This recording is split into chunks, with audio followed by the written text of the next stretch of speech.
Hello everyone. आज की हमारी वीडियो 8th क्लास के लिए होगी। हमने भूगोल शुरू कर रखी है 8th क्लास के अंदर, और उसमें हमने हमारे जो 4 लेसन है वो कंप्लीट कर लिए हैं।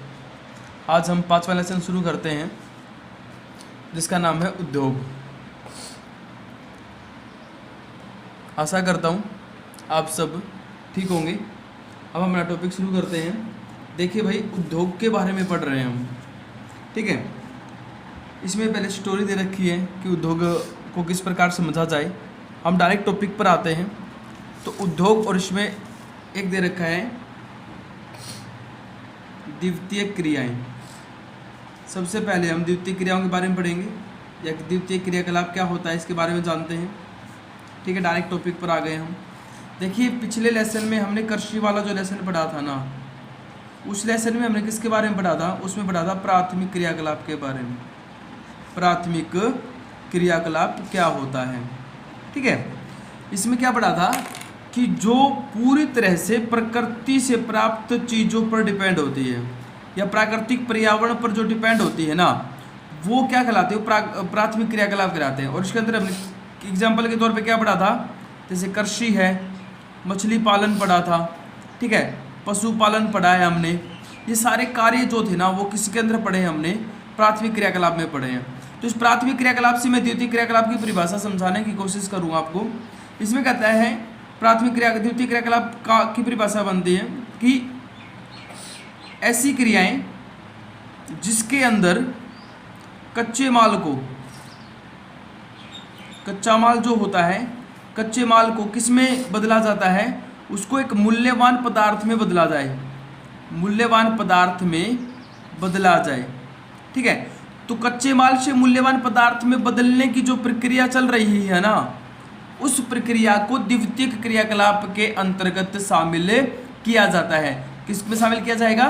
द्वितीय क्रियाकलाप में इसके अंदर शामिल किया जाएगा। देखिए, जैसे मान लीजिए कृषि की हमने, और कृषि से हमें प्राप्त हुआ कपास, ठीक है। कपास क्या है? कृषि से प्राप्त उत्पादन है हमारे लिए, ठीक है। और ये क्या हो गया? ये एक उद्योग का कच्चा माल है। अभी कच्चा माल क्या होता है? अगर मैं कच्चे माल की बात करें ना हम, तो कच्चा माल का मतलब होता है कि कोई उद्योग किसी भी वस्तु का जो उत्पादन कर रहा है ना, उस उत्पादन के लिए उसको किस चीज़ की ज़रूरत है, ठीक है, तो वो उसका कच्चा माल होता है। जैसे हमें सूती वस्त्र उद्योग लगा रखा है, ठीक है, सूती वस्त्र बनाने का। तो उसके लिए हमें क्या चाहिए? हमें चाहिए या तो कपड़ा, या कपड़ा हम तैयार कर रहे हैं, धागा बनाना, ठीक है। और इनके लिए कच्चा माल क्या है? कच्चा माल है कपास, ठीक है। तो कपास को हम किस में तब्दील कर रहे हैं? सूती वस्त्र उद्योग में तब भेज रहे हैं, ठीक है। और वो उसका क्या बना रहे हैं? कपास का उसका धागा या सूत बना करके सूती वस्त्र जो बना रहे हैं ना, तो वो जो प्रक्रिया है वो क्या है? वो द्वितीय क्रियाकलाप है, ठीक है ना भाई। तो ये इस उद्योग का क्या हो गया? कच्चा माल हो गया। तो यहाँ पर द्वितीय क्रियाकलाप की क्या परिभाषा बनती है? यहाँ पर परिभाषा बनती है कि किसी भी कच्चे माल को, या किसी भी अर्ध निर्मित वस्तु, कोई भी ऐसी वस्तु, उसको मूल्यवान में बदलना, जिससे क्या हो, उसको हम ठीक ढंग से काम हमारी आवश्यकता की पूर्ति कर सके। जैसे देखो, कपास है, कपास को हम डायरेक्ट यूज नहीं कर सकते हैं, ठीक है, हमारे किसी काम के नहीं है। लेकिन जिससे बनने वाला जो कपड़ा है ना, वो कपड़ा हमारे प्रयोग में लाया जाता है, और वो कपड़ा बनने के बाद क्या हो जाता है? मूल्यवान भी हो जाता है, अधिक मूल्य का हो जाता है, ठीक है ना। तो इस प्रक्रिया को हम क्या बोलेंगे? द्वितीय क्रियाकलाप बोलेंगे। अब उसके बाद क्या दे रखा है? उसके बाद है ना, इसमें एक उद्योग की परिभाषा दे रखी है कि ये जो उद्योग होता है, ये उद्योग क्या होता है। इस उद्योग के बारे में पढ़ते हैं। तो उद्योग का मतलब क्या होता है कि किसी भी क्षेत्र के अंदर, कोई भी विशेष क्षेत्र हो सकता है, कोई भी विशेष सेक्टर के अंदर किसी भी सामान का अधिक मात्रा में उत्पादन करना, ठीक है। जैसे ये हमने पढ़ा, यही सूती वस्त्र उद्योग लगा लो, ठीक है। तो ये क्या कर रहा है? कौन सा क्षेत्र हो गया? सूती वस्त्र बनाने का क्षेत्र हो गया, ठीक है। इसके अंदर अधिक मात्रा में उत्पादन करना, अधिक मात्रा में उत्पादन करना, ठीक है। और एक बड़े स्तर पर लोगों की सेवा करना, बड़े स्तर पर लोगों की सेवा, यानी कि अधिक मात्रा में उत्पादन करके और वो कपड़ा लोगों के लिए तैयार करना। ये जो कार्य होता है ना, उसको हम क्या बोलेंगे, उसको हम उद्योग बोलते हैं भाई। ठीक है, अब आगे बात करते हैं, इसमें उद्योगों के वर्गीकरण पर आते हैं। उद्योगों का वर्गीकरण भाई, ठीक है, इसमें दे रखा है बुक के अंदर ये टॉपिक, ध्यान से देखना एक बार। ठीक है, उद्योगों का वर्गीकरण की अगर मैं बात करूं तो यहाँ पर क्या पढ़ना है हमें, देखो उद्योग तो वही है, जैसे सूती वस्त्र हो गया, ठीक है, या लोहा इस्पात उद्योग हो गया, ठीक है, या फिर कोई दूसरा उद्योग जिसके अंदर कोई भी सामान बन रहा हो, कहते कोई भी उद्योग हो उसको हम किस ढंग से देख करके उसको पढ़ सकते हैं, उसको पढ़ने का तरीका बोल रहे हैं। तो कहते हैं सबसे पहले जो उद्योग है उसमें हम बात करेंगे कच्चे माल। कहते हैं या तो आप किसी भी उद्योग को कच्चे माल पर जो आधारित होते हैं ना, वो उनके आधार पर पढ़िए। ठीक है, कि उस उद्योग में किस प्रकार का कच्चा माल प्रयोग में लाया जाता है।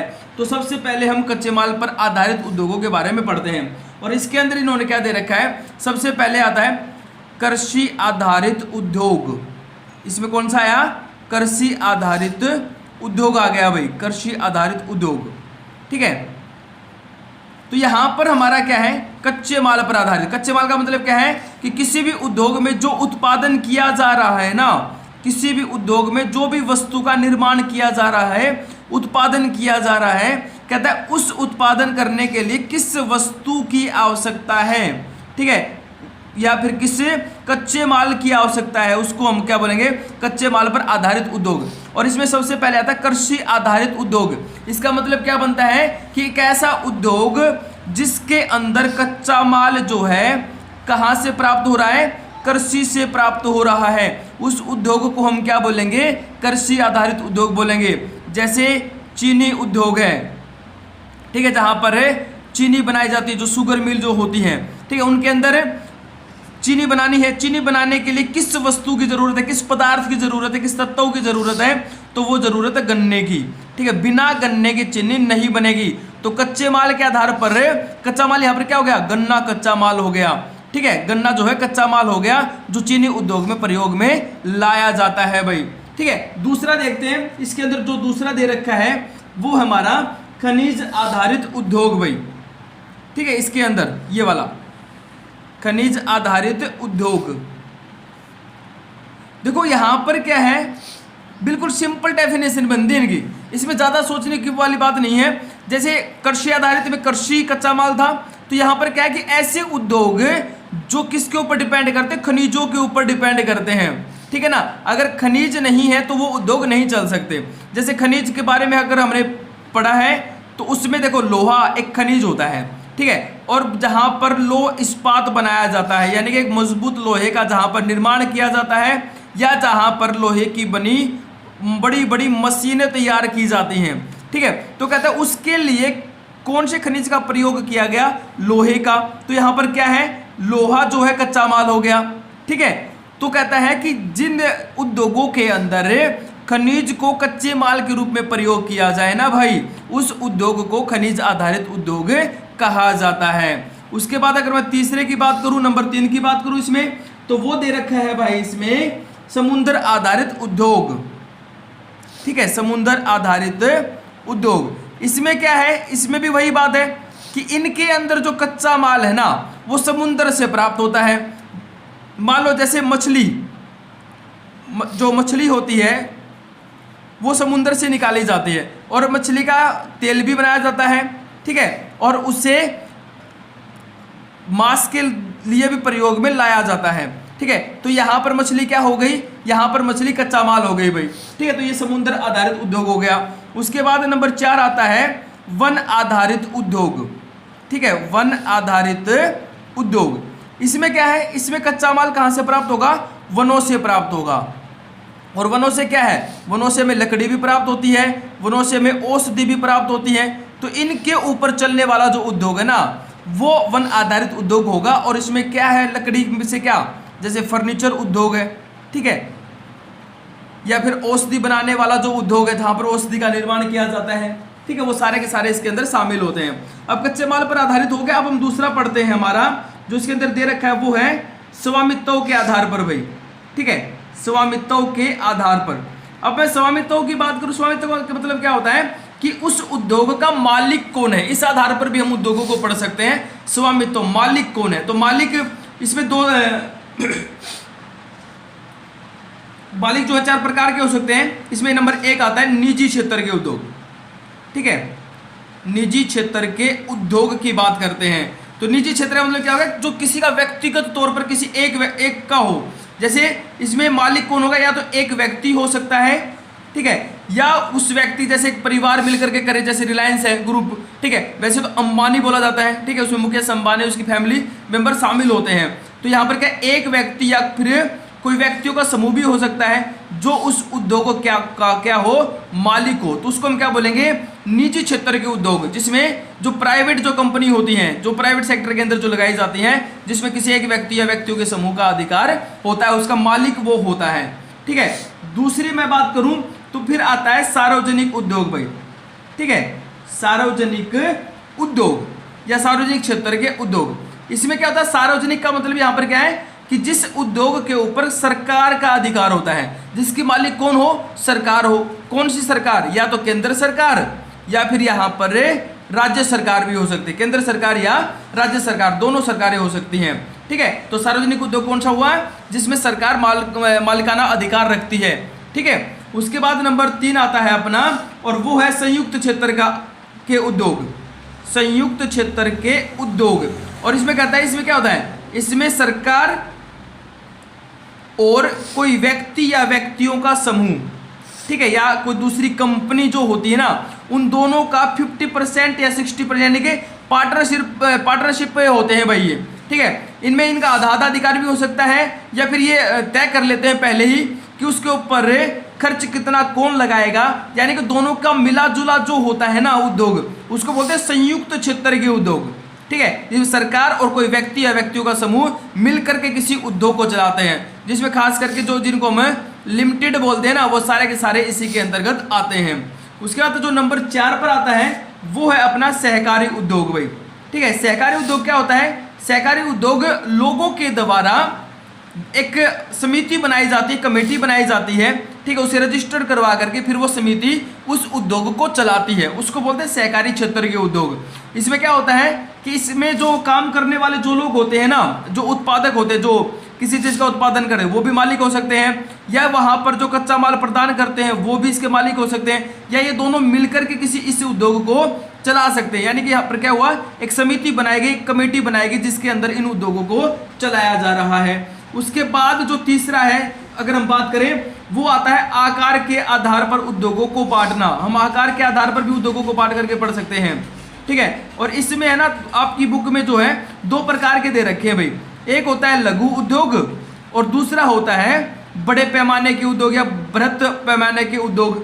ठीक है, तो इसमें अंतर क्या है दोनों में, यहाँ पर क्या होता है, यहाँ पर है ना, ये किसके ऊपर किसके द्वारा अलग किए जाते हैं, ये किए जाते हैं उत्पादन के द्वारा, कि इनके अंदर होने वाला जो उत्पादन होता है वो कितना हो रहा है, या इसके अंदर जो पूंजी है वो कितनी लगाई गई है, या यहाँ पर जो श्रम होता है ना, वो श्रम कितना लगाया गया है, उसके आधार पर तय किया जाता है कि वो उद्योग लघु उद्योग होगा या बड़े पैमाने के उद्योग होंगे। उत्पादन का मतलब क्या है कि अधिक उत्पादन हो रहा है, यानी कि बहुत मात्रा में वस्तुएं बनाई जा रही हैं, तो बड़े पैमाने का हो जाएगा। अगर उत्पादन कम मात्रा में हो रहा है, छोटा उत्पादन है, कम उत्पादन है, तो वो लघु उद्योग हो जाएगा। अगर उसमें पूंजी अधिक लगी है, पैसा अधिक लगा रखा है, तो बड़े पैमाने के उद्योग हो जाएंगे। कम पूंजी लगा रखी है तो वो लघु उद्योग हो जाएंगे। जिसमें कम श्रमिक काम करें या फिर परिवार के सदस्य ही काम कर रहे हो, तो उसको वो हो जाएंगे लघु उद्योग। जिसके अंदर श्रमिक जो हैं वो अधिक काम कर रहे हैं, तो वो क्या हो जाएंगे, वो हो जाएंगे बड़े पैमाने के उद्योग।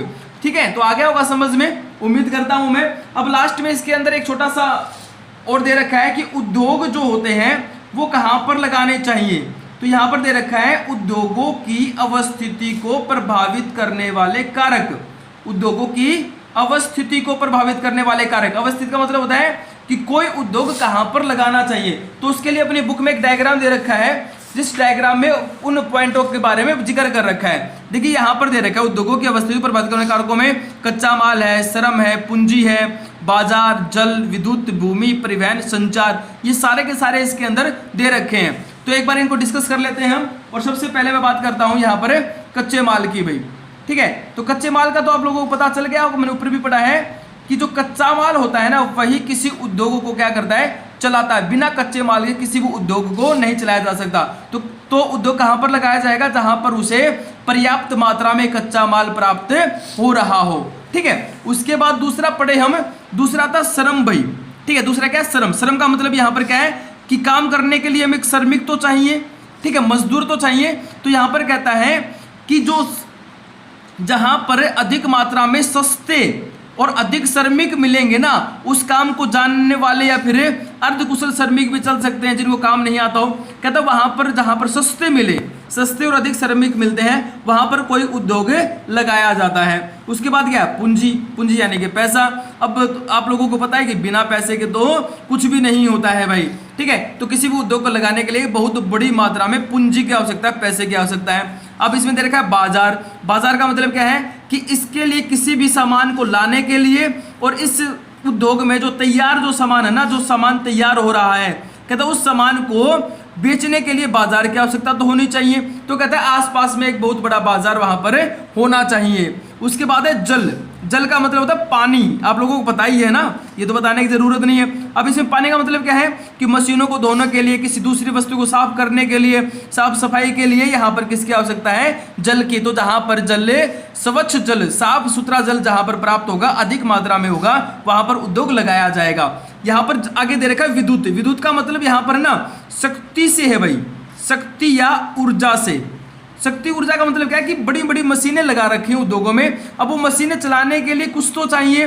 तो यहाँ पर है ना आजकल विद्युत को देने लगे। पहले कोयला और पेट्रोलियम जो है ना, कोयला और पेट्रोलियम इसका प्रयोग किया जाता था, अब विद्युत का प्रयोग किया जाता है। कोयला पेट्रोलियम से विद्युत बनती है या फिर जल विद्युत का प्रयोग यहाँ पर किया जाता है, यानी कि शक्ति और ऊर्जा की आवश्यकता भी है।